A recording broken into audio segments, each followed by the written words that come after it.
I'm right outside Seattle. Say the name of your town. Wenatchee. Okay. Wenatchee. Yeah. Okay, Wenatchee. That sounds like a Native American. And it is too. We ready. Yeah.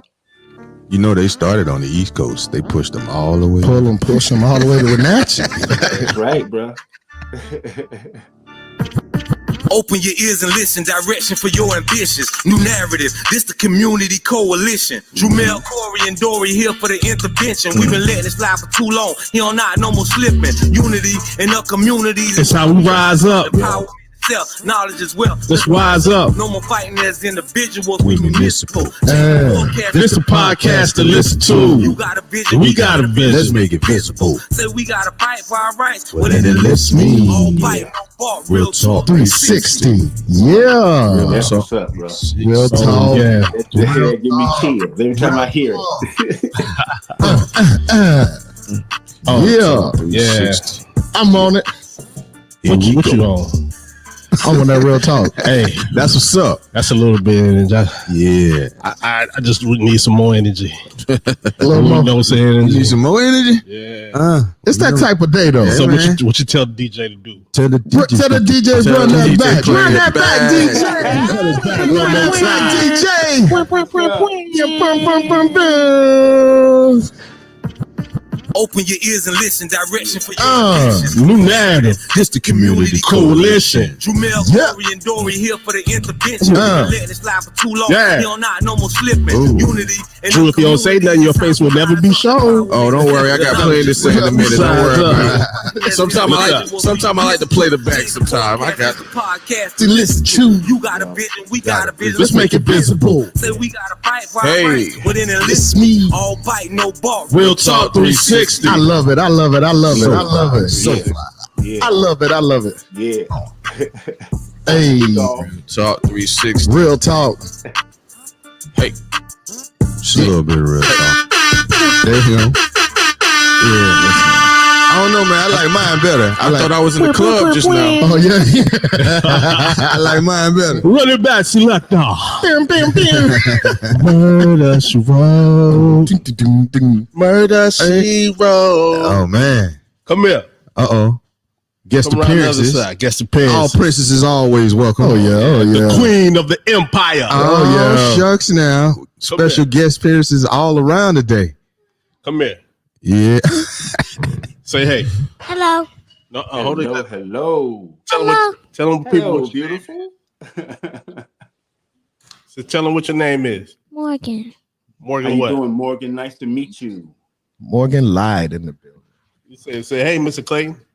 Hey. Mr. Hey, Clayton. Morgan. Nice to meet you. Nice to meet you too. Nice to meet you too. No, you remember you gotta look up and say, don't be scared.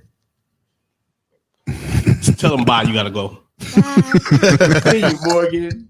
Go back there with your mom. Yeah. That's my why, right? All day. Yeah. All day. All day. There it is. Yeah. Girl dad. Clayton. What's up, bro? I gotta do it one more time. Shoot. Oh my God. And then we about to get to it. I know this is a different way to start off. Oh man, them boys, we don't do nothing right. You gotta find some energy, huh? Yeah. You gotta find some energy. We in the club real quick. Hey, Clayton, we ain't gotta find it. You here, baby. You here, You baby. matter. This the community coalition. Hey. True. Corey and What Dory up? here for the Yep. intervention. Hey. We've been letting it slide for Too long. You're not no more slipping. Uh. In our community. That's how we rise up. Empowerment, Yeah. knowledge as well. Let's rise up. No more fighting as individuals. We municipal. Hey. Change the forecast. This This the the podcast to listen to. You got a vision. We got a vision. Let's make it visible. Say we got to Fight for your rights. Within it lists me. Oh, what? No bar. Real Talk 360. Real Talk Real talk. 360. Real talk, bro. Okay. Real talk. Real talk. Got to get that track. Got it. Oh, man. Yeah, you do so much of that. You can work out to that one. Yeah, Oh, we, yeah. Sir. Yeah. we about to start this off. Oh, yeah. You know what it is, Real Talk 360. Real talk. Today we got a special guest, Wilson alumni. A lot of people say 2 times, but if you did your research, you know he is a 3-time Super Bowl champion. Winner. Two. the alumni of the best alumni high school in the world, the Wilson Tigers. Jesus Christ. Oh my goodness. The man that Jerry Jones said that he's never seen a talent like that before. Darren Woodson said in athletics, you're in his top 4. Wow. Hall of Fame ballot. Darren Wilson said that. He would. How you doing today, Clayton? How was your week, man? How's your week start? How was your week? How was your week this week? My week was great. Every day is great. When I wake up just feeling good, man, about myself. So my week, it went fast this week, man. Friday came and, now it's Saturday, but it went great, bro. Because we was coming. That's I right. knew it. I couldn't sleep last night. Oh man. Oh man. We was about to take you back to Florida. Oh man. As we go around the cold, Andrew, you back today? Yeah, I'm back. Good to see you, man. Yeah. How your week go, man? Back in the building, man. Let me, pop my collar today. Man. Back in the building, Yeah, my week went good, man. Just happy to be alive. Happy to still, be in the school system, helping these kids out, doing what I'm doing. Big shout outs to the West Florence Knights. I coach over there too. We won in the playoffs last night. Big win. All right. The middle school season ended. We went 3-4. I'm just happy to be alive, man. Happy my kids, doing good things. And that's what it is, man. Oh, man. Clayton Holmes, man, it's nice to meet you. You know what I'm saying? I heard a lot about you, And I got a lot of questions to ask you in a minute, but What's up? I got something I need to ask. Hey. I was on social media last night. Oh Lord. And I seen my niece. And I didn't know that was her. I did not know that was Maya. yeah, man. Man, I was about to say, hey, man, you got to give her a beating right now. She growing up, man. I saw that the other day too. Man. She growing up. She lost about 17 pounds. Yeah. She working out. She wanna, she chilly and playing basketball, playing volleyball. That'll do it.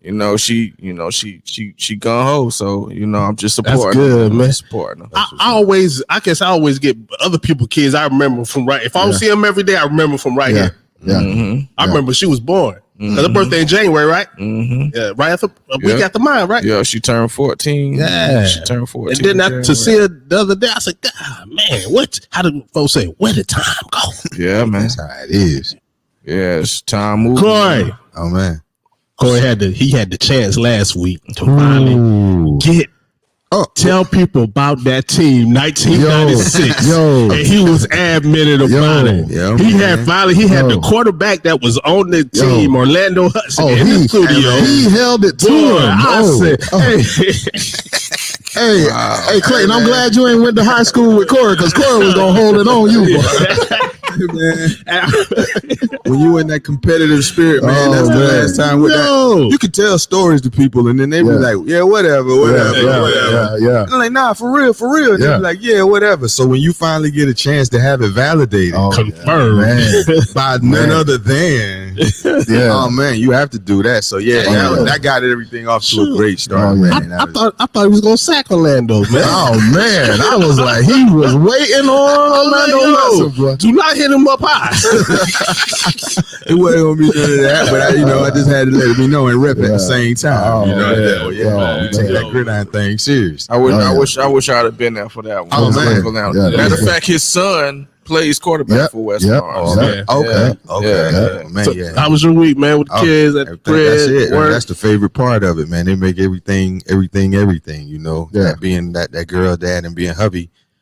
That's the best part of every day. So, man, I sometimes get a lot more time to do that. You be working all the time and doing stuff. You know what I'm saying? So it's just different. But one day at a time is we blessed, and I'm happy, man. It's a wonderful thing. Looking forward to talking to the legend Dallas Cowboys. My Uncle Wayne would be so hyped right now. Because that was when he was really unbearable. At that time. So.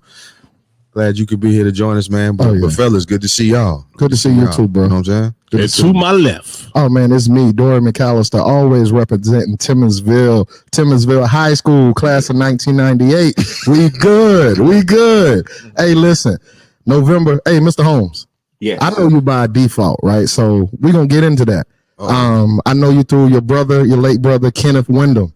Yep. So man, we got a lot to talk about. Hey, listen, I have no notes, so everything with me and you gonna happen organically because when I tell you I know you, I know you. Hey, we gonna go through your Facebook stuff, and when you post your stuff, me and you were talking on Facebook, it's gonna happen organically, man. Oh, that's love it. November is a huge month for me, man. My wife and I celebrating 20 years of marriage. Do you know what today is? 20 years, man. So y'all probably knew each other longer than that. Yeah, too, right? man. Listen, hey, on the 10th, we'll be 20 years in. My son will be 21 on the 13th. My daughter will be 16 on the 24th. My alphaversary is on the 13th, so November is crazy for me. That's for sure. But I pinned this in, Mr. Holmes. I pinned this in when they told me you was going to be in the building. Excited about this, man. Excited. So you already about $3,000. Excited. You know what I'm saying? You know what I'm saying? Oh, that you already about $3,000. You know what I'm saying? That's why I can't do that cup. Right. You know what I mean? November's crazy. Man. It is. Hey, listen to this, man. All right. As I struggle up this long hill, life so strange. It's filled with pressure and pains that make you veer away from your game. Now you're lost your aim. And it's all a part of the game. To see if you can rise and maintain, there's so many things to blame. Yes, there's a blame. Whose song was that? You don't remember that? You can hear me, Clayton? I hear you, bro. I wrote that, and you gave me chills hearing somebody else say it. That's his song? Yeah, that's his, man. Oh, snap. Lord, where my life go? Damn. Oof. How long ago did you write that? Bruh, I went back home in 2004, and everybody in my family is musically inclined. Both of my brothers started playing the piano just from listening. And so I wanted to learn music. So I got my youngest brother gave me a keyboard. Music helped me get through depression. It helped me get through a lot of it and then I listened to some of the stuff I wrote, and it brought tears to my eyes, listening to the songs and the beats I made, things I thought I couldn't do. So I wrote that in 2005, 2006. Yeah. That's good. That's what's up. And you was raised, like I told you, I rode by your old stomping ground, 1080 West Harmony Street. That's it. That little blue trailer. We was right there. Yeah. He said, yeah. Yeah. That brought back a lot of I'm so happy I'm at peace now with things that have happened in my life, because I've looked back and I understand it all. Now, if you probably would have brought up West Harmony Street 15, 20 years ago, that probably would have shocked me. But I've gone through my past, and everything is just beautiful. There's just a beautiful understanding. But yeah, a lot started right there on Harmony Street. And Mr. Clayton, one of the things I don't mean to cut in, but one of the things that I appreciate about you, and I'm sure we'll talk a lot about this, is the fact that you've been to the highest of heights and you've been to the lowest of lows, and everything is open book. Like everything is, you will talk about it all. Like it's just it's open for everybody. What makes it that way? There's this thing that, when you're young, or you hear people say, hey, you need to let that go. You need to let that go. I used to always say to myself, and I couldn't say it to the adult. That's the one thing about growing up where I grew up too. We didn't have a voice. We were like, okay, you do what I say, or do it just because I said it. And there's a lot of thoughts that you have, but that you can't say. So I'm at this point now to where I'm past that. And man, the information just rushes in. The questions just rush in now. So I'm not afraid anymore to question anything because it's brought me peace. It's brought me understanding of who I am. So that's why I am an open book. So y'all be careful about what y'all ask me because I know that I am love, peace, and understanding. I know that. I honestly know that that's who I am. And I can't go wrong being that.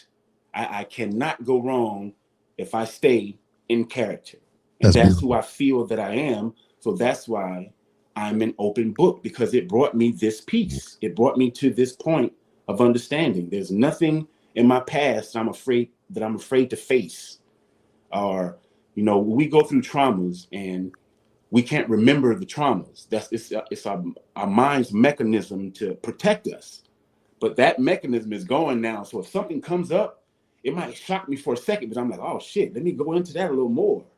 Because something in that made me shy or made me insecure. And when you can pinpoint things that made you shy or insecure, that's how you can let it go. So I've learned, I understand what let go means now. So that's why I say I'm an open book. I look forward to things that come up in my past that I haven't dealt with. Okay. That's beautiful, man. That's beautiful. So you was born August 23rd, 1969. Yes. Right down the street at McLeod Hospital. Yes. To Claudia Holmes. Yes. And your dad name was tell me I forgot your daddy name. I've been saying it all week. Say it for me. Philip Wyndham. Philip Wyndham. Philip, they call him Bubba. Yeah. Dog catcher. Oh, really? He was a dog catcher? Yeah. Oh, man. They say your parents met in the 60s. Your parents met. Your dad went to Virginia to help your grandmother move and met your mama. That's it. That's what I seen. That's it. So after then, that's when they got together. Mm-hmm. But then it's crazy because as we talk about trauma or we talking about things that happen, your mom met your dad, but she had a lot of stuff that was going on with her. Right. Now, I guess her boyfriend got killed and shot a year before he met your dad. Yeah, her first husband. Yep. He got killed. You wasn't born yet, right? Nope. Okay. Then her brother died in Vietnam. Yeah. So when she met your dad, they had like a love-hate relationship. Yes. Yeah. So like my first relationship. Yeah. And you could see in patterns. Yes. Because it say one day they would be in love, but the next day she would be putting 22s in his body. That's it. That's it. Not that she shot him one time. She shot him twice. That's it. Mama didn't play. Pop didn't play either. Oh, man. Yeah. And then she said, I pulled my gun because one time he said that a man touched her hand in the club. Yeah. He pulled her over the bar, pulled her outside. He went to back up the car or something, and she shot him. Yep. And then she said, "Good shot too." Yep. Oh. Yep. Oh. Yep. Wow. All that to say, because all I read, man, all the stuff that I read about you is that trauma was always in front of you. Yes. The wrong path was always in front of you. Yes. So it took a lot out of you to jump over them wrong paths, because when you walked out your house, you saw whether with you and Bam going to the store and he telling you to steal, and you stealed, and now that's how you felt love from Bam. Because you stole, or the fact that you came home and tried to do your homework and asked your mother to help you. She asked you, "You can't do it. Why you stupid?" So everywhere you went, and then you had your dad over there. You had your dad wherever. When did you? Because I saw that they never married. So I saw him, the typical black dad, with not knowing, thinking that when I came back around and I bought you some sneakers or something like that. Or if I took you out, they said to a baseball game or something, that I was showing love, right? But not knowing what's going on inside of you, right? So tell me about you and Bam and the stealing part. So, the first thing I want to say though, I love what you're talking about and the things that you're bringing up. So people may hear me say something, and people in my family like may get their feelings hurt. But I want everybody to understand that the things that I talk about, it is for the children. I am the voice for the children that are afraid to speak to their parents or are afraid to say something to their parents. So when we go into this, I want everybody to be prepared because feelings are going to get hurt because I'm going to talk about things that all of us have done. But there's no need to feel too much shame about it. Just feel what that is and know what my purpose is so we can just let that go. So you asked me about BAM. BAM, I tell people my first real experience of someone showing me love was in a baseball game, but that was incorrect. It was BAM. BAM was the first one that ever patted me on my back with congratulations, but it was for the wrong thing. And whenever you get some enjoyment from something, you're going to want to do more of it. So BAM, you know, he finally took me to the store once with your older brother, right? Him, but he wanted me to steal something. And I stole what he wanted me to steal, and we're walking out of the store, and BAM like, hey, did you get everything I told you to get? And I started pulling stuff out of my pocket. And that was the first time BAM put his arm around me in congratulations. He's like, oh man, you did it, man. You did it. You did it, man. So we walking down the street. I'm eating chocolate. I'm happy. This is the first time anybody ever like really praised me. So that, as I look back at that moment, I see where I got on the path of stealing. And it wasn't just for fun either. And again, this ain't no knock. Yeah. We were hungry, man.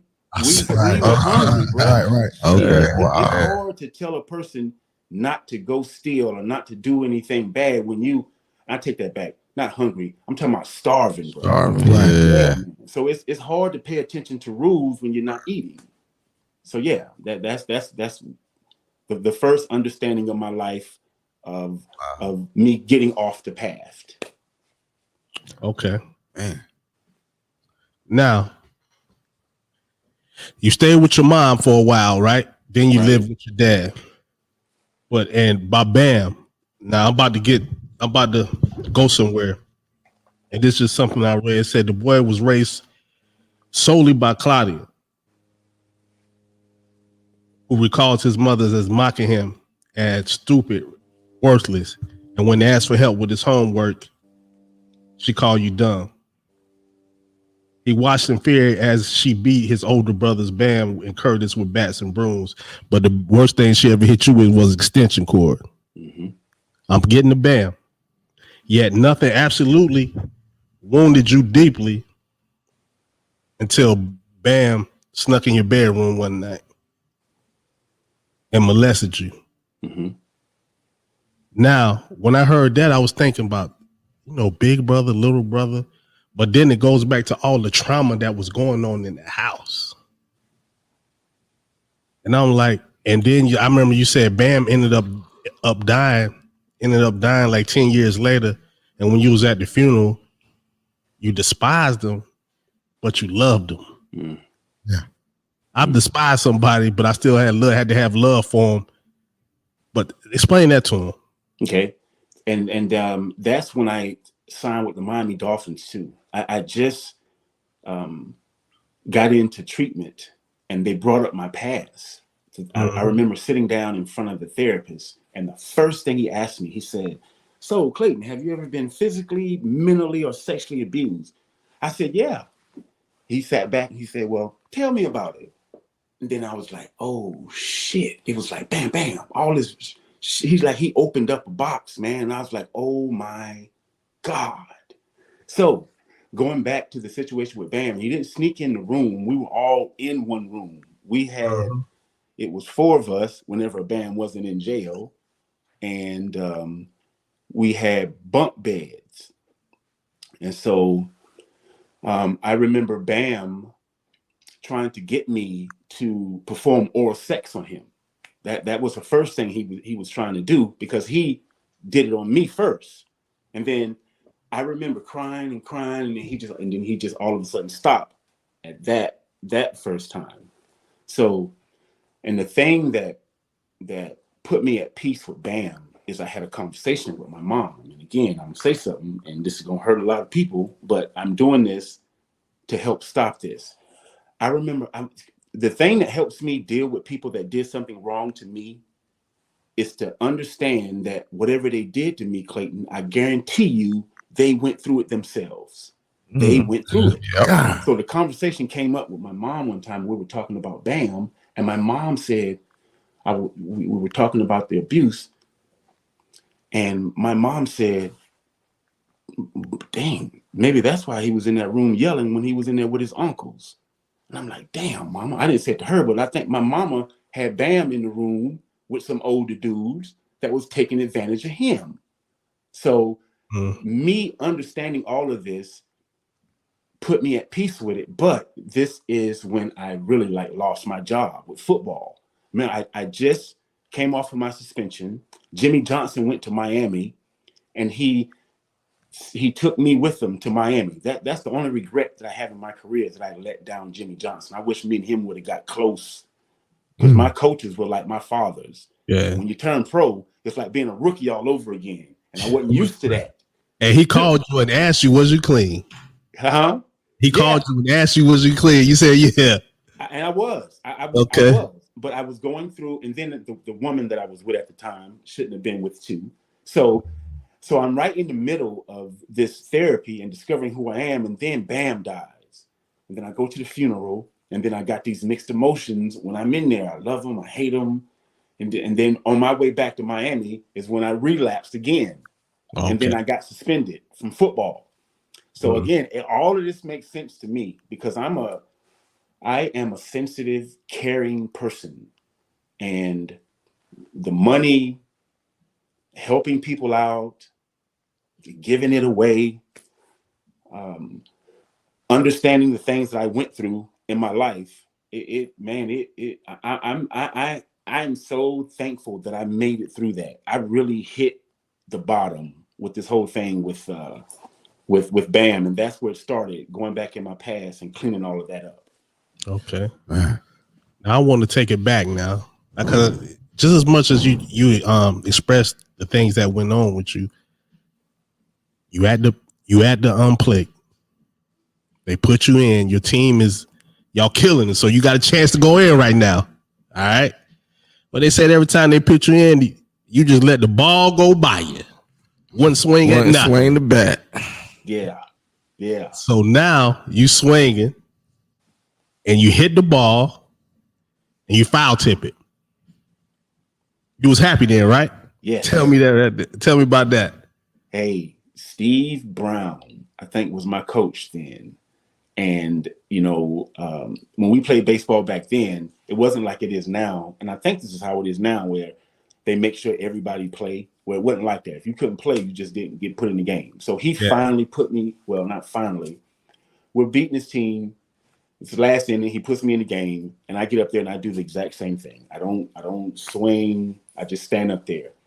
And Steve called a timeout. And this was the first time anybody again ever said something to me, and it wasn't in disgust.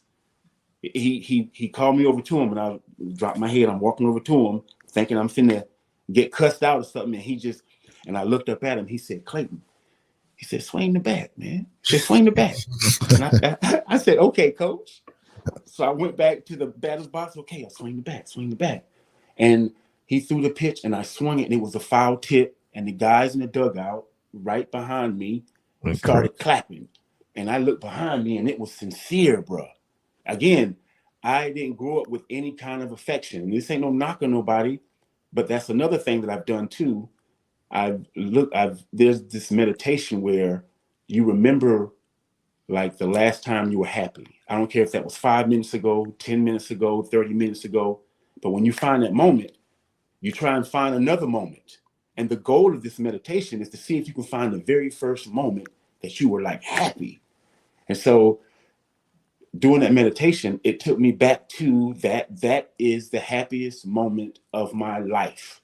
Me hitting that baseball and what I went through. I'm a person that believes, and this is why I've been chasing this feeling, is that I was transformed. I didn't know what enlightenment was then, but I was enlightened, bro. Something happened inside of me, and it was beautiful. That was the day that I became an athlete.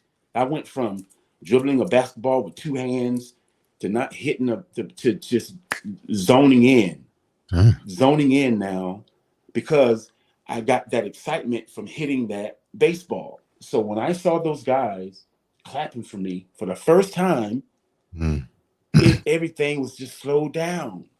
It was truly like I was like in the Matrix, and I'm back in the batter's box. Yeah. And he throws the next pitch, man. It seemed like I just could have reached out and like caught the ball. And I stepped into it and ding. And this, if you play baseball and you hit one you right, You hit it just right. Yeah. Right. Woo. So bam, I'm running to first base and I hear people saying, "Drop the bat, drop the bat." I throw the bat down, bro.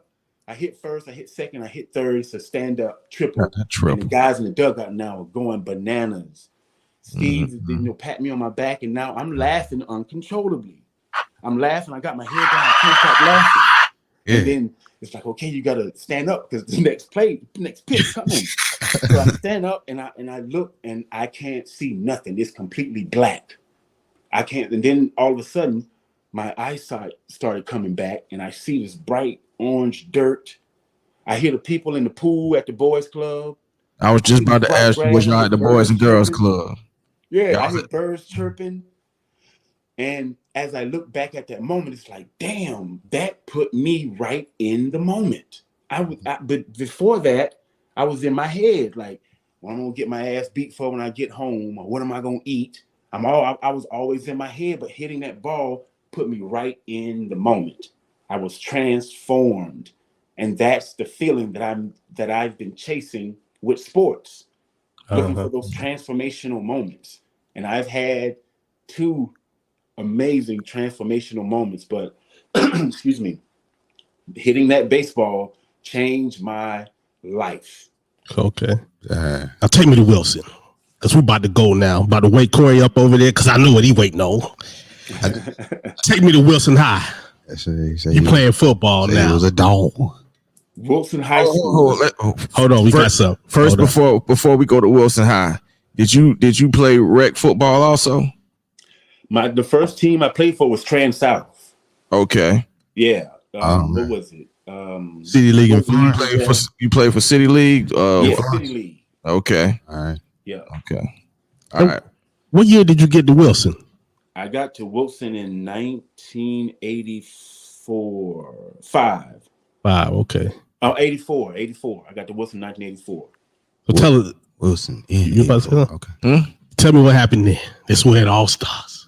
So I go from City League, and I'm at Wilson now, and then we had a B team. I don't know if they still have the B team, where in the 9th grade you play on the B team. Coach McCants told Coach about me. Coach started paying attention. I think I had no, I take that back. This was JV. This was my first. I played B team, and then I played JV. Okay, yeah, JV and that. So my first practice on JV, Coach pulled me over to varsity. So Coach take me over to varsity, 9th grade, 10th. I'm a little confused about exactly 9th or 10th, but Coach moved me over to varsity. And so here's another magical moment in my life. Excuse me. I was a real shy, quiet kind of a guy, unless you get me mad. So I'm playing quarterback, and they pull me over to varsity. We're running the wishbone, and Coach wants me to run a quarterback sweep. So I get up under the center, and I'm like, blue 18, blue. And Coach said, timeout, Clayton. And I don't know if you guys don't know Coach English, but he was a tough guy, man. He said, timeout, Clayton. He called me over to him on the sideline. He said, hey, son, you got to say the cadence so everybody can hear you, son. You got to say it. And I'm like, okay, Coach. So I'm going back on the field, nervous as hell. I ain't never I spoke out. So I get up under the center, man, and I said, blue 18. And I could see the damn line woo, kind of God damn. I'm like, blue 18, blue 18. And we ran the play, And shit, everybody was shocked, I guess, because woo, I went around the outside and just took off down the sideline.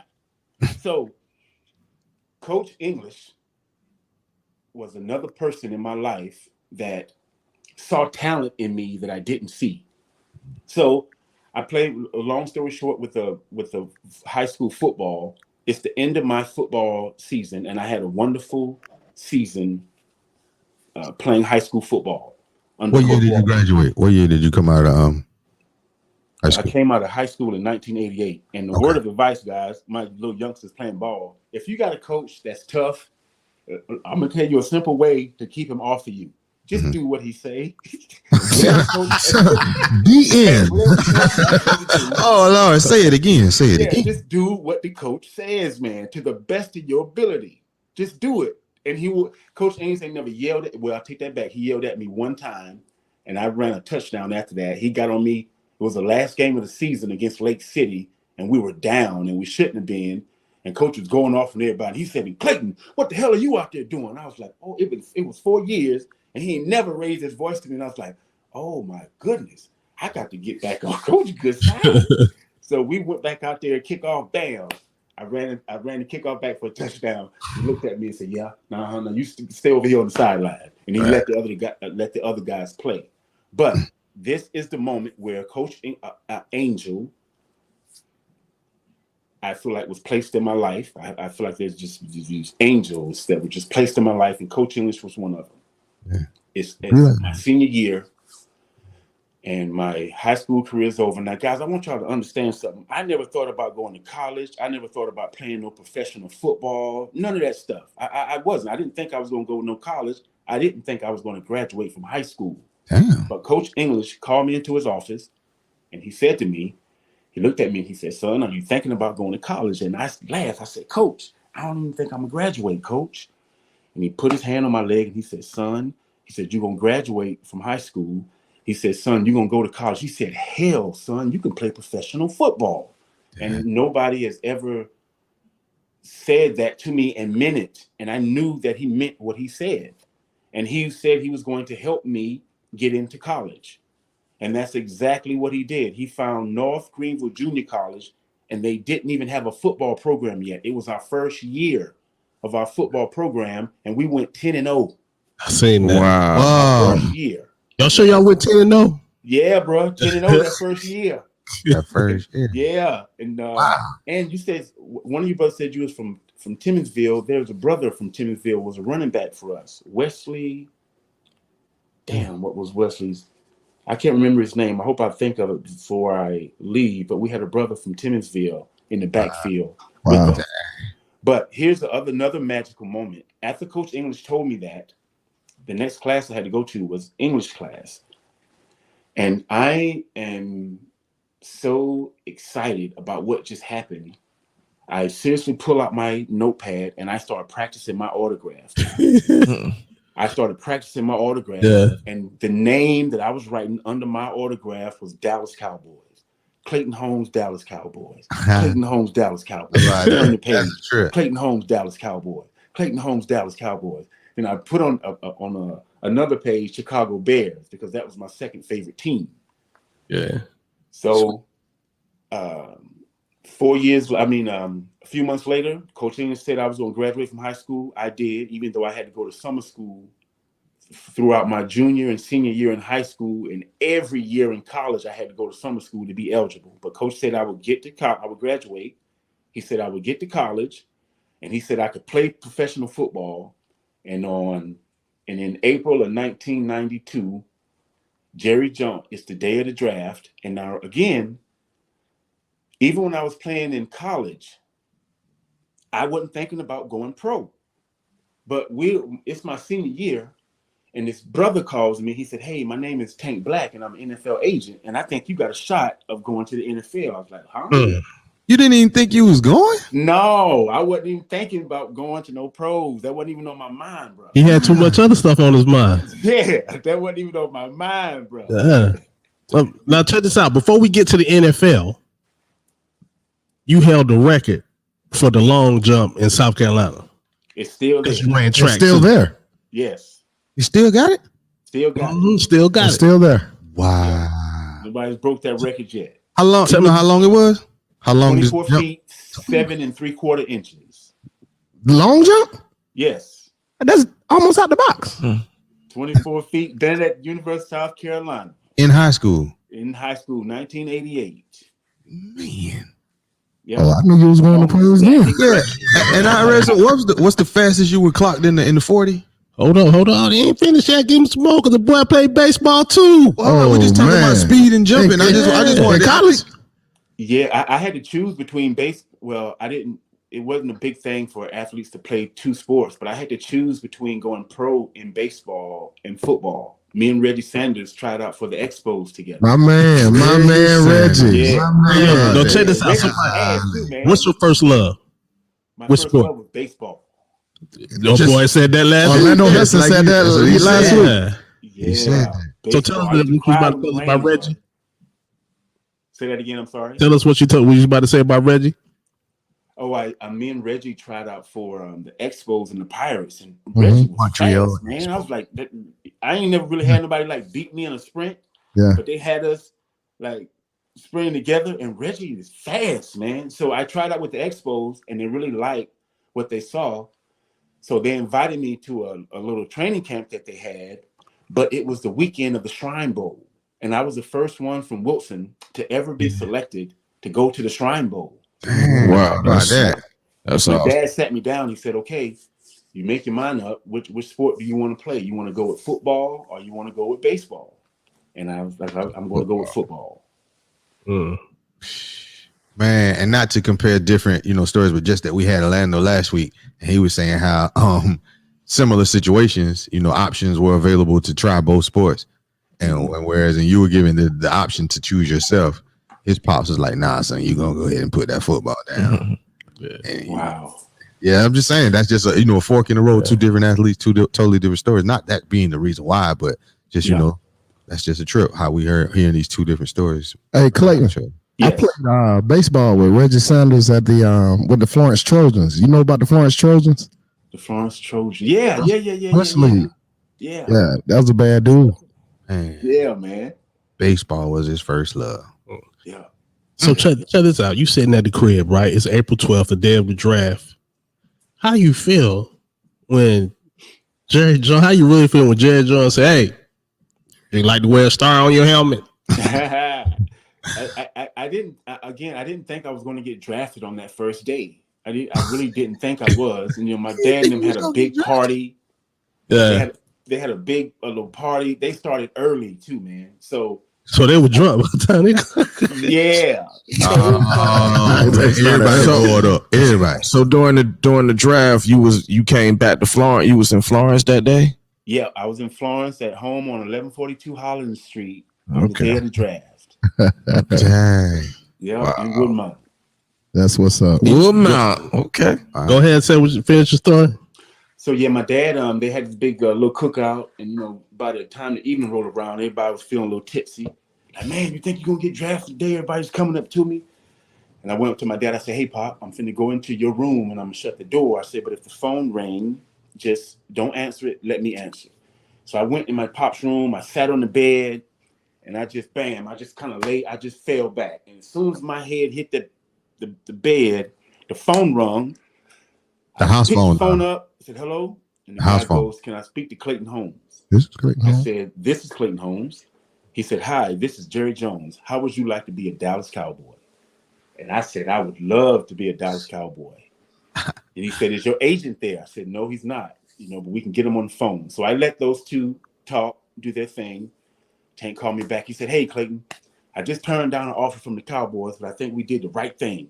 What? And I was like, "All right, Tank. Remember, I'm this 18-year-old kid, shy and quiet. I'm not used to being like, what happened? I'm just like, "Oh, okay, yes, sir. All right, Tank." And I hang the phone up, and I'm like, "What the hell just happened just now?" I said, "Oh, we playing this game now, contract negotiation." Well, he called me back 15 minutes later. He said, "They must have wanted you really bad, Clayton, because they wanted to pick me the last pick in the second round, but the money wasn't right. So they traded the last pick for the second pick in the third round and offered the same money." So Tank told me, he said, "Hey, He said, "Congratulations, you're a Dallas Cowboy." And brother, tears it just started pouring. It was just there was just amazing relief, but that was all short lived. About 5 hours later, and that's when I knew that this is not going to be fun having this money, Clayton. This is not going to be fun having this money. So it was amazing feeling, but later on that evening, I got a knock on the door, and that's when I was just like, that's when I can say everything it started tilting downhill. I was like, oh shit. Did they know it at the time? But yeah. Did they know how much money it was? Because it was 2 years, 1.3, right? Or 2 years, 1.6. It was 3 years, a $1.3 million deal. So yeah, they knew $200,000 signing bonus. $220,000 signing bonus. Yes. Mm. How does that work though? I always want to know, how does the signing bonus work? Do you get it that day, tomorrow? When does you get it? Oh, as soon as you sign that contract, they transfer it over to the account or send you a check. As soon as you sign that contract. And that signing bonus, is that considered part of the salary, or is that just? No, I don't know. Again, I'm not quite sure, but no, I think the signing bonus is separate, and then the salary. So that is a bonus. It's one on its own. That's an actual bonus. So check this out. Before then, you never had a bank account or nothing, wrote a check or nothing. You never did nothing. Never had a bank account, ain't wrote no check, and all of a sudden, you got $220,000 up. So with you not having an account or anything, how did you get a check sent to you, like a paper check, or did you have it? What account was it put in? And see, that's it. And I take that. I didn't have an account until my senior year in college when Tank, my agent, I got my first car was a 240 SX. Ooh, Tank was pretty sure I was going to get drafted. Mm-hmm. Yeah. After my football career was over, I could deal with the agent if he wanted to, front me some money to get me a car. So I got a car, and Tank started an account then. And even though Tank started the account, I still wasn't like writing no checks or anything like that. Right. Okay. But I got the account already started before I got drafted. Gotcha. Okay. So what happened when you get to the great state of Texas? The way he didn't say why, he knew it wasn't 5 hours later. He knew why it wasn't. Yeah, go back to that. Yeah, go back to that. Why 5 hours later. Yeah, why wasn't Okay. What led you to say this ain't gonna be fun? So this is something I have not talked about publicly, but I'm going to be talking about this exclusive a lot. It's just my relationship with like women. My first relationship. I had my son Dominique. Y'all know him as Dominique Henry. I had my son in July, right before my senior year in high school. I had a son in high school. Right. And so when I told my dad that my girlfriend was pregnant, he said to me, "You ain't going to no damn college. You're going to go out here and get a job. You're going to take care of this damn baby because I ain't taking care of no baby." So I've always been working ever since we found out I was having a son or baby. My dad, I was working, putting me to work, always taking care of my son. So I go off to college. She goes off to college. We do this breakup, makeup thing. And then all of a sudden, one day, I never forget this day. I'm up in college in summer school by myself. And this was our final breakup. She called me and said, "It's nice to go to the mall and get what you want. It's nice to go to Red Lobster and eat." She was messing with a dude that was dealing drugs. She was taking care of him. So yeah, we broke up. And something else that fueled her fire is that after she broke up with me, I was dating a white girl, and I came home with her too. So back to what happened that evening. So this girl had broke up. She never had to ask me twice about helping with my son. Always took care of my son. I stole the driver's ed car one weekend just to come home to be with them. So I'm at the hotel with my closest friends. My closest friends, Don, Craig, Man, and and Lisa was there. Shout out. So, we finna pop some little champagne, and there's a knock on the door. That's not for you, buddy. There's a knock on the door. I'm like, dang, who is it? I didn't tell nobody I was here. I'm like, I know we ain't too loud. And I open the door, and it's my ex-girlfriend's mom. She gave me some papers. Oh, man.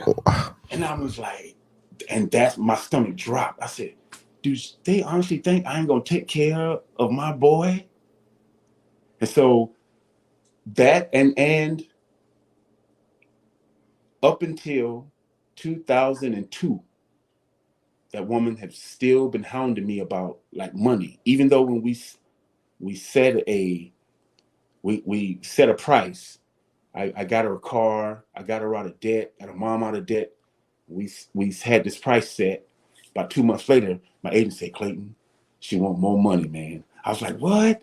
It's like she want more money. So we go to court, and there's a limit in South Carolina where I think that there was a max child support deal of $1,500 was all that you could get, no matter the amount of money the person was making, which is not like that in Texas. So that is when, in the end of my career, I seriously said, you know what? I don't want to play football no more, because it was so many people that were coming after me, but especially this first one, that one hurt me the most. And then when I am paying, I still couldn't see my child. And my wife was trying to get me to take her to court and get custody because I would win, because she was at home. Her brothers were selling drugs. I could have got custody. And then I said, no, I don't want to do that, because that was my first time trying to kill myself. That was when my parents got custody of me, my dad got custody of me. That was my first time seeing my mom cry. And I never thought about killing myself. And bam, I went straight there, and I was like, damn, no, I don't want to put them through that. So that's what I mean by there was this high moment, and then there was this moment to let me know, Clayton, this is not going to be fun, bro. There's going to be a lot of people coming after you for money, family, friends, and you being as generous as you are, you're going to end up giving it to them. And that's exactly what I did too. So that's what I mean by bam. It was a highlight, and then boop, I saw where this is going to go. Damn. That's crazy. Yeah. And what make it so bad, the woman went into child services. She went into that field of making sure dads are paying mom's money. She had a hatred, man, that was just terrible. And again, I'm not talking about this to make anybody feel bad. I'm talking about this so it can be stopped. If there is a woman in this mind state, or if there's a man that sees these things about to happen, to avoid these things, because it's not going to be good for either party, especially when you have someone that will, if you pick the phone up and say, hey, Clayton, I need $2,000 to do this. Even when we were broke up, if I had it, I would have gave it to her. So that was the thing that just hurt so much, that people thought that I wasn't going to be there for them, especially my family. That's the thing that hurt. Right. And let's get back to that, because there's a lot to go with that. Mm-hmm. But let's take it back now. You arrive at Dallas at the Cowboy Stadium. How you feel? I feel good until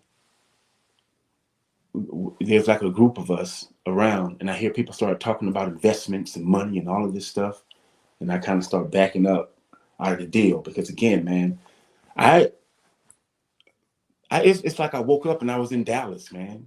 Again, it was just like, wow, man, this is crazy. I'm actually in Dallas around Darren Woodson and Kevin Smith, and actually, that was the first time that my ego kind of popped up, because I went to North Greenville Junior College, then I went to Carson Newman, so I wasn't really around like the top athletes. And when I got around them and saw that I was, a little faster, a little quicker, it's like, oh, dude, okay, like, yeah. And I've always compared myself to me in practice, or me, how was I last year?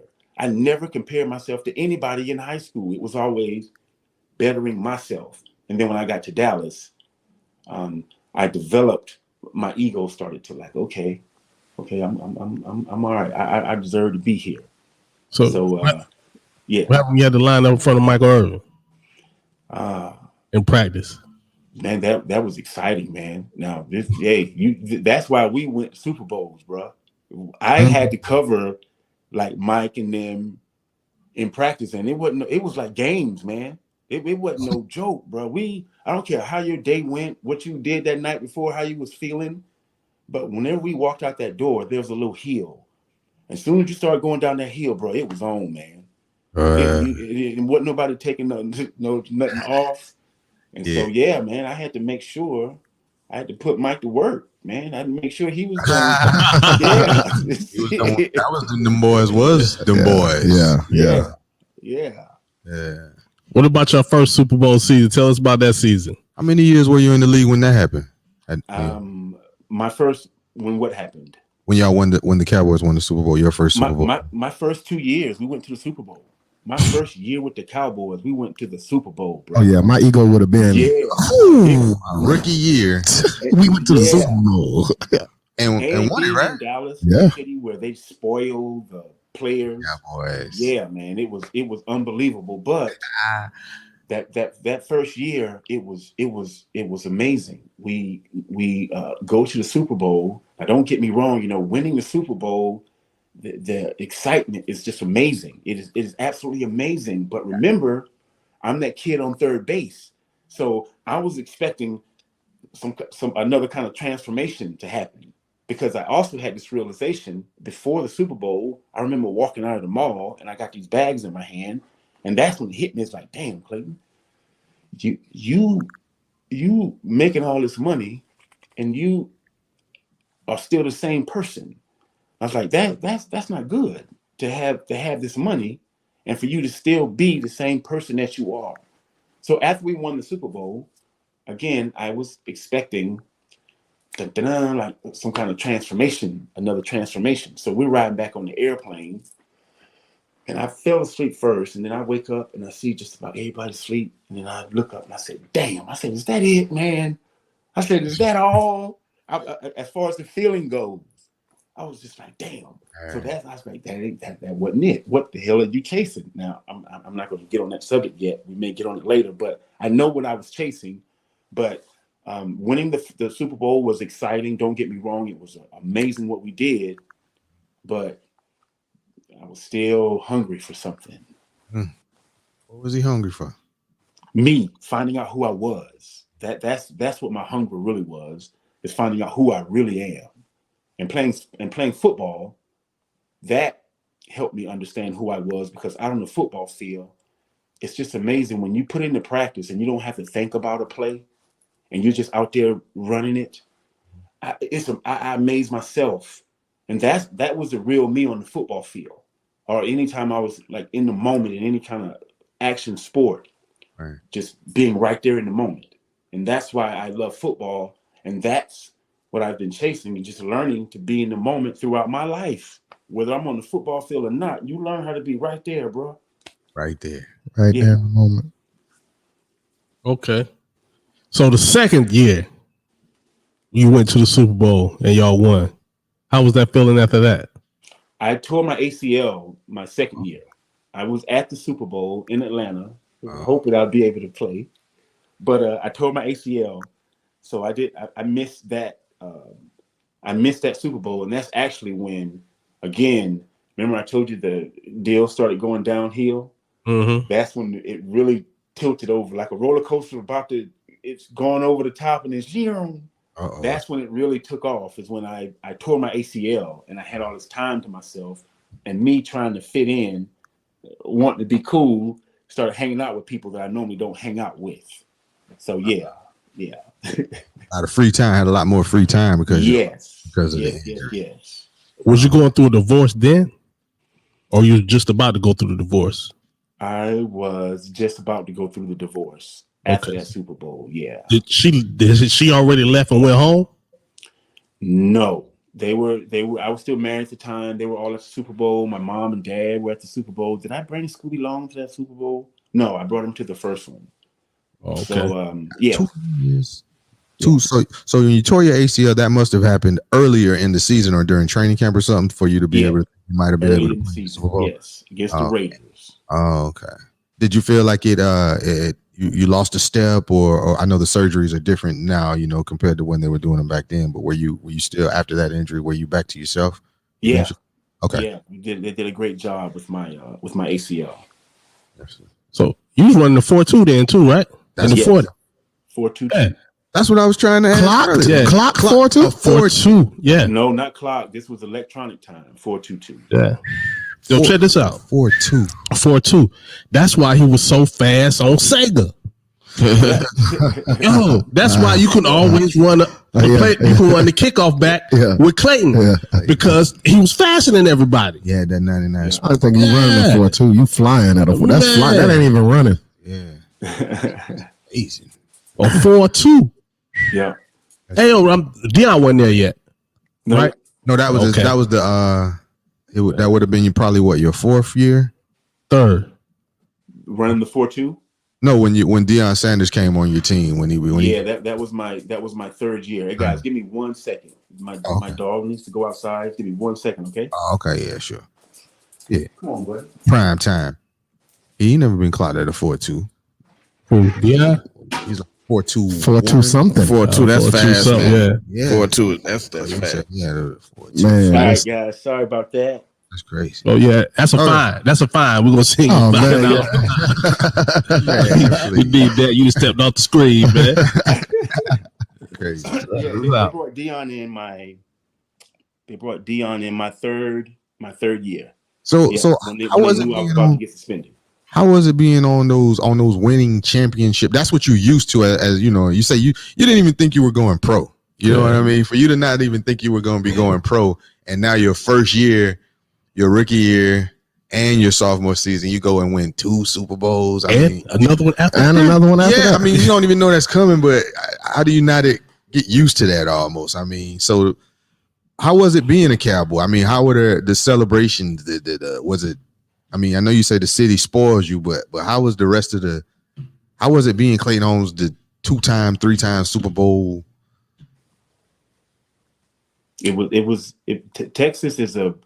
Texas, Dallas, Texas. They love their football, and the energy there was just amazing, especially when we were winning. And I think that same energy is kind of picking up again now. But that energy was amazing, and being around people like I don't care what people say about or what they heard about Michael Irvin. I have never in my life seen anybody flip the switch like he flips the switch. You know, if the season's over, you know, Mike's gonna chill. Mike's gonna do his little thing. But man, when that season start, bro, it is all business. It is all work. I can't think of a day of practice where it seemed like Mike just wasn't into it. He just figured get his ass. He'd get you going, man. And it's just good to be around that type of energy because it just brings the best out of you. It wasn't just Mike. We had James Washington, Ken Norton was another dude. Get me chills thinking about Ken. Yeah, Ken was a beast. So when you're around people like that, bro, you can't help but to bring out the best in you too. Yeah. Jimmy Johnson influenced that culture. That was a winning. And Jimmy, Jimmy, see, and that's what if me and Jimmy would have connected, like all of my coaches connected, whew, they ain't no telling how things would have went because that was my coaches were my dads, and if they needed me to do anything, and all of my coaches from high school to college, there'll come a point in the game, man, where they'll look in my eyes, and I know that they need me to do something special, and that's just a beautiful feeling. It's like your daddy. It's like if you love your daddy and your daddy's proud of you and you want to impress your daddy with something and you know what's going to happen after you do. Shoot, that's what it was like for me. And it was just a pat on the back or just to look at me sometime like, damn, who are you? And I had one coach ask me that, Coach English. Like he asked me, who are you, son? And that was another standout moment in my life looking back at my past. Because I've been trying to figure that out. Ever since he asked me that question, I've been trying to figure that out. So that was my what brought the best out of me. Knowing that my coach needed me. Yeah. So when Jimmy left, you were still on the Cowboys when he left, right? Yeah, and I was the only one he brought. Jimmy Yeah. had a lot of faith in me, and I let him down. Again, that's the only thing I regret. I let Jimmy down. No doubt. It's amazing. Yeah, he brought me into Miami to be the starter. Yeah. Man. I'm gonna get there But life, Yeah. timing is everything sometimes, and Yeah. man. So you tore your ligament. 1995. You were suspended. You tested positive for cocaine. Mm-hmm. Then you say, I never thought of myself as an addict. Mm-hmm. So tell me about that. That's great. My first test that got me into the program was cannabis. The season was over. My 3 years was up with the Cowboys, and I went to try out for the Detroit Lions. I read that. And I just started smoking cannabis. I didn't know how to roll a joint. I didn't know measurements or anything. I just started smoking cannabis. And so I called my agent and I said to him, I said, hey, Tank, I was smoking some cannabis. Is that going to be a problem? He said, no, everything's going to be fine. So I went to Detroit and they gave me a test, and they were supposed to test me for steroids, but they tested me for everything. And so when the NFL doctor at the time was a Dr. Lawrence Brown, when he called me on the phone, he said, hey, Mr. Holmes, I have a test here and it came up positive for cannabis. Can you tell me why it's in your system? I said, yeah, because I was smoking cannabis.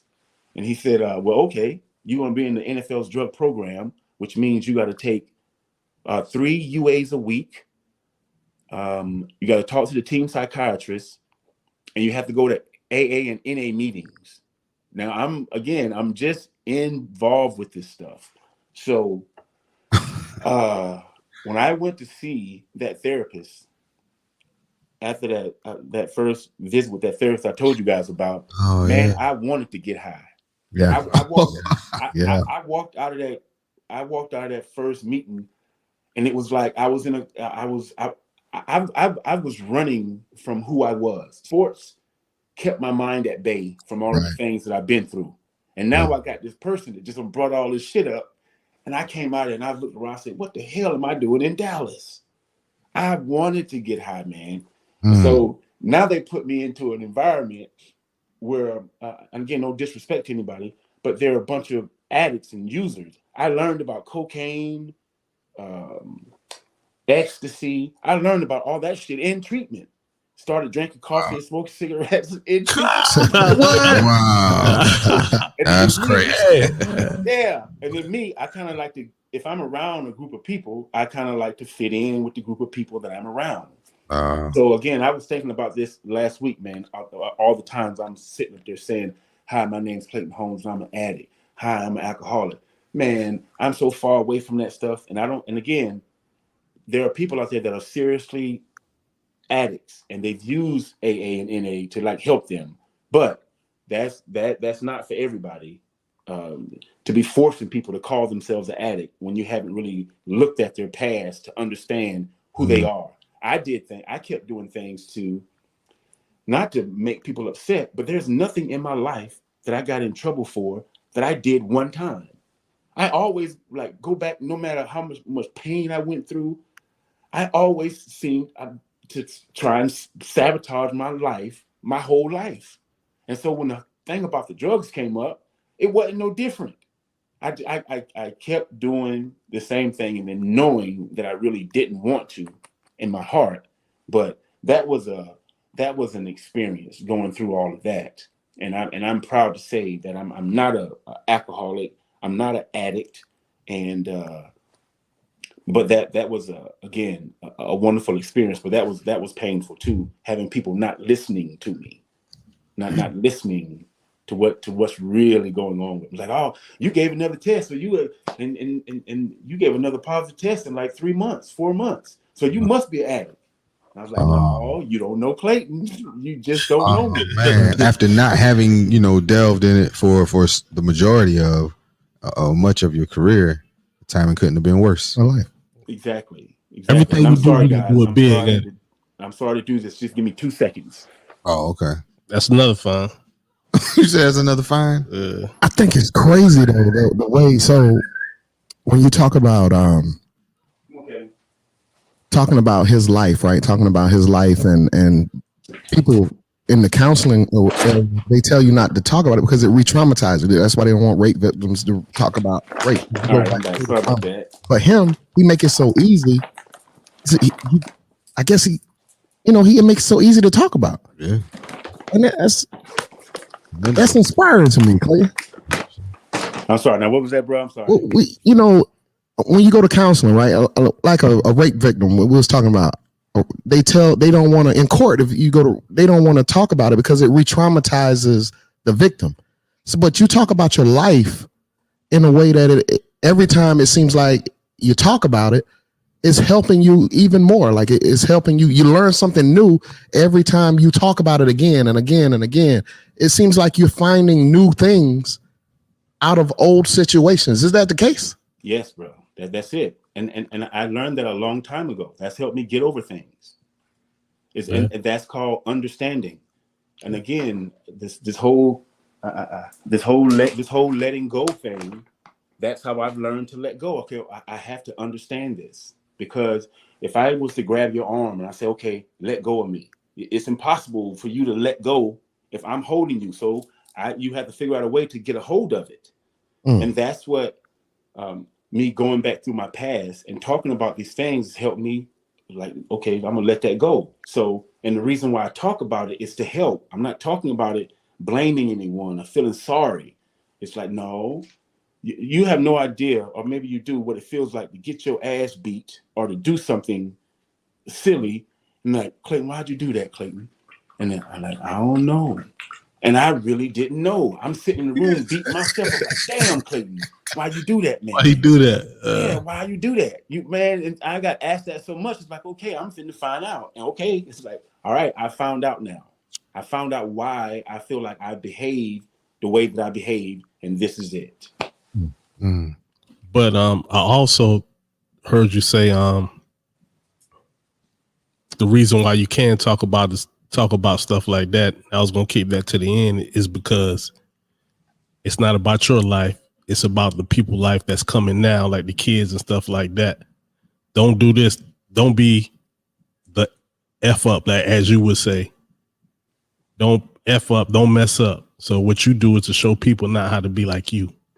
That's it. I want children, especially children. I want children to feel about themselves how I feel about me now. I want to feel like I feel, and even though I was the baddest, the top athlete at Wilson High School and all the colleges, you wouldn't recognize it when you saw me back in the days. Again, I wasn't like the popular kid. I've always had like only a few little friends in high school, college there. So I wasn't like popular. That just wasn't me. I was just this kept to myself, quiet kind of a guy. And I understand where that came from, and I've come out of that shell. And so I want children, especially children, to feel good about themselves, to not hold their head down for a long time in embarrassing moments or when they mess up, to look at everything like a lesson. Right. Hey, don't keep your head down there. There's a lesson, and it's coming back around again. So what did you learn from that? And that's just how I look at my life now. Everything's a lesson, Clayton. Don't hold your head down, learn from it.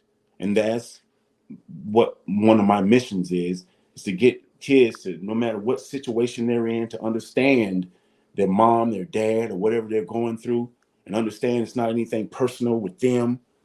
That and there's something in you that you need to find. Being calm and assertive. That's the thing that's why I speak. That's why I do what I do. I want children to feel the confidence that I feel about myself. I want them to feel that as early as possible. Right. So let's take it here. 2004, you stepped back in Florence. Mm-hmm. And I also caption said, I went from a BENZ to a bike. Mm-hmm. Tell me about that when you stepped back, because there was a lot of stuff that went on during that time. Yes. So go ahead. That was the last place I wanted to go.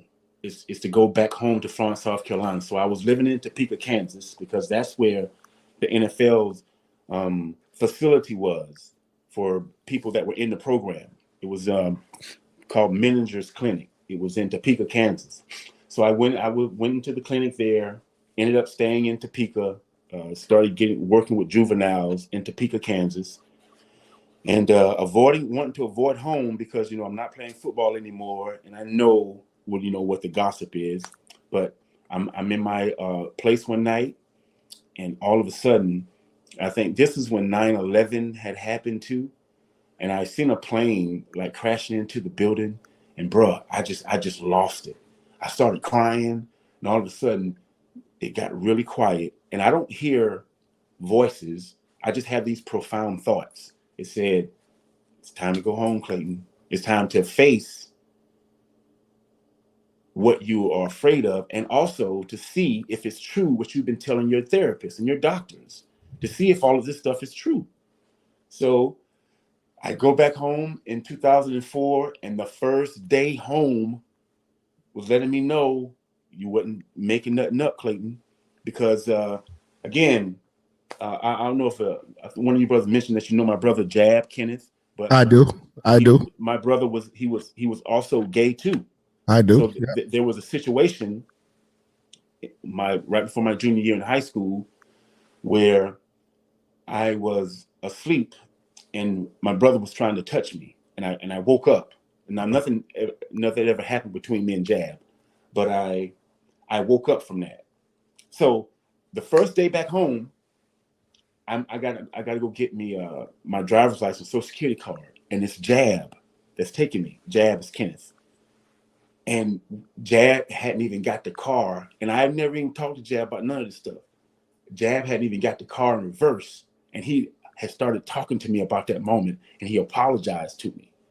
And I'm like, damn, bro, that's just so beautiful that you brought that up, because I've been talking about this stuff, and now I'm like, damn, Clayton, did this really happen to you? Like, did this really happen? And I was like, boom, he starts confirmation. We're going to get my Social Security card. I go into the Social Security building, and who do I see? The old man across the street from my grandmama that used to molest us.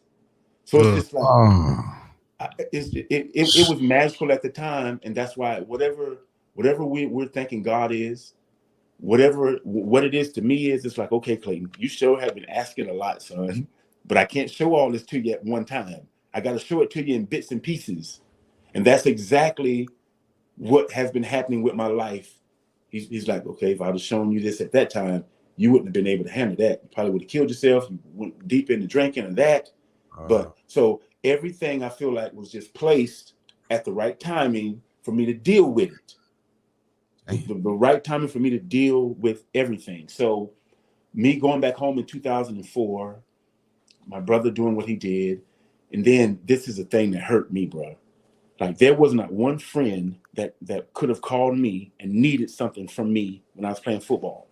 So I've lost everything that I've had. I don't have any more money. So there were a couple people that I helped out in Florence. I'm talking about with big time money. And the one that really hurts, I'm not going to say his name. I go to the brother and said, hey, I really need to get $5,000 back. Right. Say that again. I was supposed to say it, right? At least Go ahead and say it, Clay. Just go ahead and say it. This is real talk. You ain't trying to hurt nobody. This is helping the kids, Clay. This is helping the kids. I might say his name. So I'm like, yo, man, I really need that money. And he looked at me and he said, because he called me and said, hey, there's a truck that I want to get, but the bank wants to charge me too much interest to get the truck. And he wanted me to send him $5,000. And I ain't hesitate. I went and got a money order. As soon as we hung up the phone, sent him the money. 4 or 5 years go by. I'm coming up to him, and I'm knowing that, he ain't got no 5,000 to just give to me. So, he set up some little kind of payment thing. The brother looked at me and said, you ain't give me no $5,000. You ain't send me that, man. You ain't. Like, yo. And then the thing was, I still had the carbon copy of that damn receipt. Yeah. So you got receipts. Keep everything. Got receipts. Yeah. So it was just that too. All the people that I helped out, everybody was just looking at me sideways. It was tough. I had to go back there and deal with that, and I'm so happy I did. But that was the toughest part of what I call my recovery, is going back to South Carolina in 2004. Yeah. But they teach you that. Did they teach you that in the program, to face that, to be able to go back and do that? They say make amends. You have to go back and make amends, right? But he ain't making them. He did everything for everybody. Yeah. So the what place part where of it all started, though. Yeah. Now you got to face the demons. Yeah. And then remember the first girlfriend I was talking to you about. I got drafted in 1993. It's 2004, and she's still after me, because this is something that I didn't understand, that after my football career was over and I wasn't making the money I was making, we're supposed to go get our child support adjusted. Well, that shit wasn't on my mind, adjusting no child support. So I had to pay I was paying $5,000 to one, $1,500 to another. And 4 or 5 years go by. So all of that money like stacked up, and I wasn't making the money. But because I didn't go get the child support reduced, $250,000 and $300,000 that I owed to somebody, that I wasn't making the money. So again, long story short, I go home in 2004. This woman finally gets me in front of the judge for like the third time. And all of a sudden, I'm in jail. I'm like, damn. My first time ever going like to jail. So I'm like, this shit is crazy, man. It's like this woman has finally, the hate in this woman is so bad that she's still after me. And this was even after the ESPN story came out, the BENZ from a bike. Right. So I'm expecting people to like, okay, yo, you know what? I really understand this dude now. Let me back up off him a little bit, especially the women that were in my life. But no. So and then I'm in jail. You think anybody came to put anything on the brother books? No mama, no daddy. Nobody came to put nothing on my books or nothing. And I'm like, man, this shit is crazy. Cool. And again, I didn't do anything to anybody, but everybody was just so disappointed that I wasn't a cowboy anymore. They were like really hurting. But that's just my life, man. And again, I'm not knocking or mad at anybody in my life, but that's how I always felt. Like this little outcast. That I wasn't really going to be shit, but all of a sudden I became something. And then this is something that we have to understand too as people. You can subconsciously, especially if it's somebody in your family, not want them to do well when they've succeeded in something. And you can want them to fall. And if the person isn't aware of that, to block the nonsense, they can actually stumble in what they're doing, because there's just so much hate from people not really wanting you to be where you are. And that's just something they've taught us as so-called black people, the old crabs in a bucket. You know, instead of us being proud for what somebody's doing, you see people got their lip turned up when somebody says, my man finna start a business. And they're like looking sideways. It's like, damn. See that? And that's something that they've done to us that we need to recognize. Man, you said similar statements like that on some other podcasts, man. Like, get a number on us, bro. Yeah. God. Yeah. So let me ask you a question real quick with your son. You said his name Dominique Henry, right? Mm-hmm. Yes. Did he also play football for Wilson? I think I remember hearing that name. Yeah, he went to Wilson, ended up going to South Carolina State. Okay, yeah, he played receiver. Yeah, he was okay. Yeah. All right. Yeah. Do y'all still have good contact with each other, good relationship? Yes. The relationship with all of my kids right now is not great, but me and Dominique have the strongest bond right now. Okay. Me and Dominique, we here. Okay. All right. That's good. Man, Clayton Holmes. So you was like you back at home, right? Mm-hmm. They say you ride the bike. You living in your mother's front yard. But really it's not your mother's front yard, it's your front yard, right? Yeah, exactly. So, So she says you bought the house in your name, let you live. She lived in your house, Then she said he only bought me a $3,000 car. Yeah. And then I know that killed. Yeah. And so me living in that abandoned house in front of my mom's house, that was another house after she got out of the house that I brought her. So it was like a little double wide trailer, but there was another house in the front that they were going to like fix up, and that's the one that I was staying in. Yeah. Wow. Because it said the electricity was from Claudia's house. Yeah, I had a extension cord and a lamp. That old orange extension cord. Yeah. And a lamp. Yeah. I had that.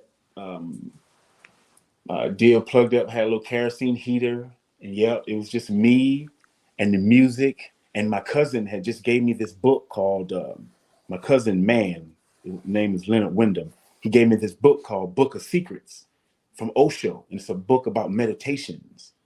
Mm-hmm. So I got into meditation and things of that nature when I was in Topeka, Kansas. So my cousin gave me this book. So it was just me and that book, and me and the music, and trying to figure this shit out. Yep. So okay, you came home, you faced the demons. Yep. How you get to Washington? I got to Washington because after Washington State came out, I had a couple of my close friends that I played football with reach out to me, like Terrence Thomas. He lived in Washington, D.C. at the time. Okay. And he was the one that really got me on the path of that I was on, of self-discovery, because I just got into Scientology too. I was curious about Scientology. So Terrence Thomas called me and told me that I could come up to Washington, D.C. because they had a place up there, a Scientology place. So I went up there with Terrence for probably 3 or 4 months. Terrence worked at the Pentagon then. We would get up in the morning. He would go to work. I would go over to the Church of Scientology and take a couple of classes. I did that for 3 months. And then I went back and I had a friend that was in Atlanta that I played junior ball with. He invited me to Atlanta. I was going to do some speed and agility training there in Atlanta. But again, I'm still trying to figure out who the hell I am. So I went from Atlanta back to Florence for about a month. And then I had a friend that lived in Arizona contact me that I played at Carson Newman with. And I went up to Arizona, and then that's when I met a guy named Johnny Bamboo Taylor at a Halloween party, and he found out I was a cowboy, and he told me that his mom, he told his mom about me, and she lived in Wenatchee, Washington, and she found out, and I was speaking at the time. That was something else that I was doing too. I was sharpening up my speaking career when I was in Arizona. And she found out that I was speaking, and I was just getting started in the business. And she said, "Hey, we have this festival called Apple Blossom, and I'm pretty sure I can get you a few speaking engagements." And she said, "If I do, would you come to Washington?" And I was like, "Yeah, I'll do that." She called me the next day, and she said, "Okay, I got this set up, this set up, this set up." And I'm like, "Damn!" I'm like, "Okay." So I came up here for 2 weeks, and those first 3 days, again, they were magical. I met some amazing people. A couple guys that helped me get my Superbowl rings back that I sold. I got my Superbowl rings back. That's good. I started my speed and agility business. I met a guy named Kim Anderson who became my life coach at the time. So this place is my second home. I was born again here, and I say born again because I got hit by that car on 12/11/15. That really sealed the deal on what we're talking about now and my stance on things.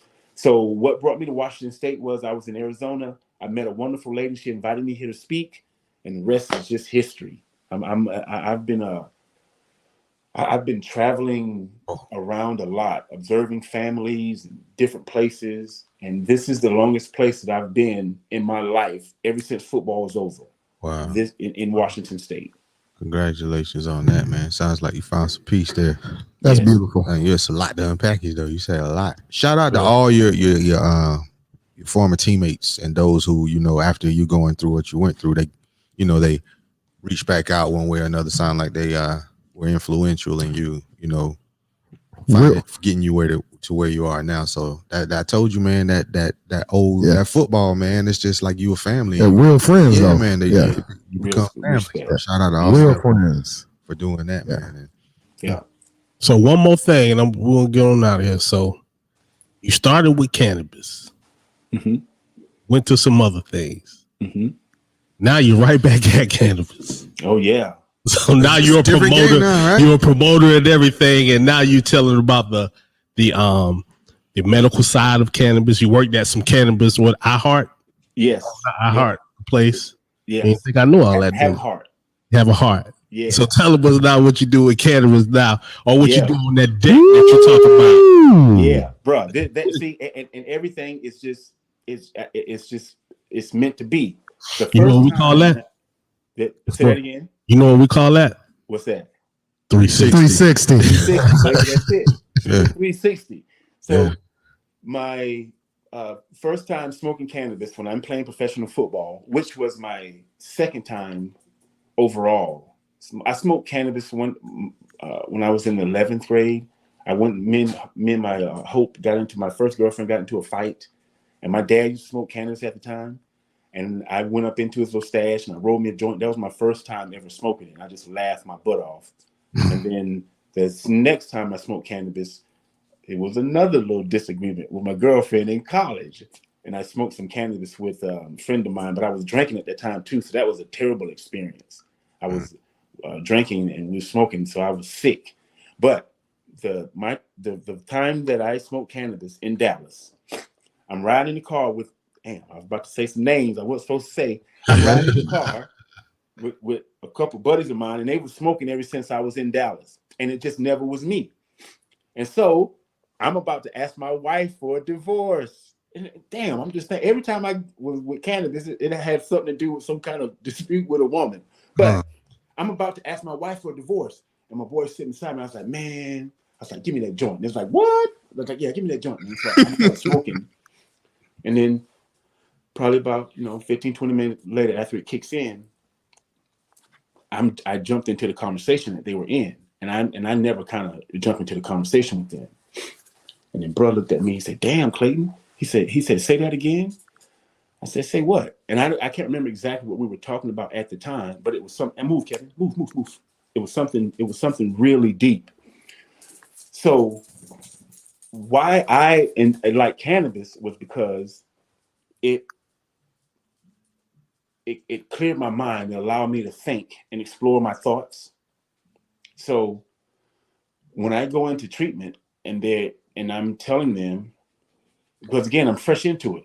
And it's like, and I'm sitting in my room after a meeting, I was like, you know what? These are the 3 reasons why I smoke cannabis. I smoke cannabis because I focus better. The sex was better too.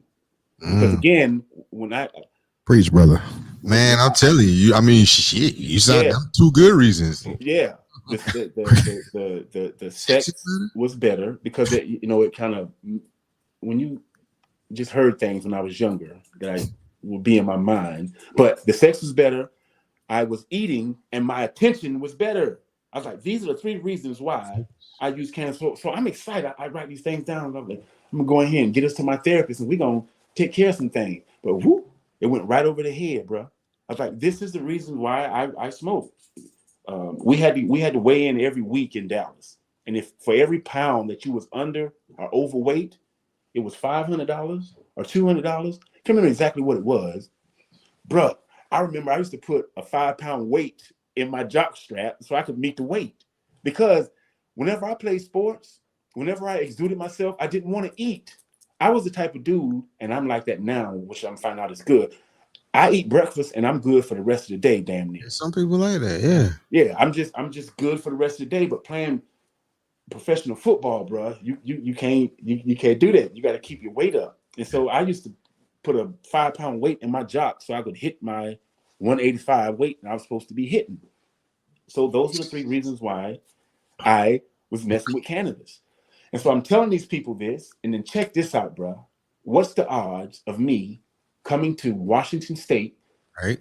One of the first states that legally that made cannabis legal, and it was already medical. Now I didn't know this before I got here, but we were the first state to recreate, and I was like, okay, Clayton. So you obviously supposed to be doing something in this field and getting people to understand this beautiful herb and not take advantage of it like they've been showing us. So long story short with that, bro, it is medicine. Yeah. There's not a compound in that plant that our body doesn't produce. Not from THC, CBD, every compound in that plant, our body produces it. So people just need to understand the plant, understand what an indica is, a sativa is. There are some that you're going to smoke and you ain't going to want to do nothing. Those are the ones that, for people that are in pain, they have body problems, or if you want to go to sleep. So it's just all about understanding it, respecting it, but it is medicine. I'll stand up for it. I'm proud of it. I'm proud to use it. I'm proud to make my own medicine. There's nothing wrong with it. We just need to be taught how to respect it and use it. It's an herb. It was criminalized in America. We know why. Know why it was criminalized. That's good stuff. Yeah. But wrapping this up, right? Say that again. But wrapping this up, okay. If you had one thing that you wanted to get across to people, children, that you took from your life, what would it be? The one thing that I want to get across to children and to people is to understand that, especially children, that the goal in life is to truly find out who you are, and you're going to get around people in your life, from teachers, maybe your parents, they're going to help you figure that out. But the goal in life, for the kids, is this simple thing, is learn how to be calm and assertive. Learning how to be calm and assertive and thinking. Calm and assertive, thinking, bettering myself. All of us have things that we are doing that we know doesn't fit in. So I don't know if you guys can hear that deal out there, but my deal is to just hey. What? Hey. So yeah, my thing is just to get people to understand that there's a reason for whatever it is that you're going through, and as soon as you can understand that, the more at peace you're going to be with whatever situation that you're in. Knowing the control you have over yourself. That's it. All right. That's beautiful. Hey, man, I appreciate it, man. You coming through, man, and you're welcome to come back anytime you want to. Yeah. Hey, bro, yeah. I appreciate you guys, and I definitely look forward to doing this again. I know I know brother mentioned something about, he wanted to ask me something about some of the things that I post. So yeah, man, just this can go long, this story with me, but I would definitely love to do this again. Answer any kind of questions that you guys have. Again, like I said, I'm an open book, and I know I post a lot of questionable things. But one thing I want, before I leave, I want people to understand this too. The things that I post, I'm not a conspiracy theorist. There's not one conspiracy that you're going to find on my Facebook timeline. I have everything that I post, I have diligently done research in it. I've diligently asked whatever we're calling, what many call God. I've sat, meditated, and contemplated, and I speak the truth, bro. I know I might hurt people's feelings, or people like, I just need to fake the earth flat. I have diligently done my research, and I am the truth, bro. I am the truth, and I want people to understand that I didn't wake up a year ago or a month ago talking about the things that I'm talking about now. I've been after this for a long time. And one thing, I'm trying to be as quick as I can, coming from South Carolina, like I mentioned to you guys, I wasn't given a voice. I wasn't given the opportunity to be like, to question something with my mom or my dad. And now that I've opened that gate, it is beautiful, bro. Like the questions the questions that come to me, or the ideas, I used to run them off.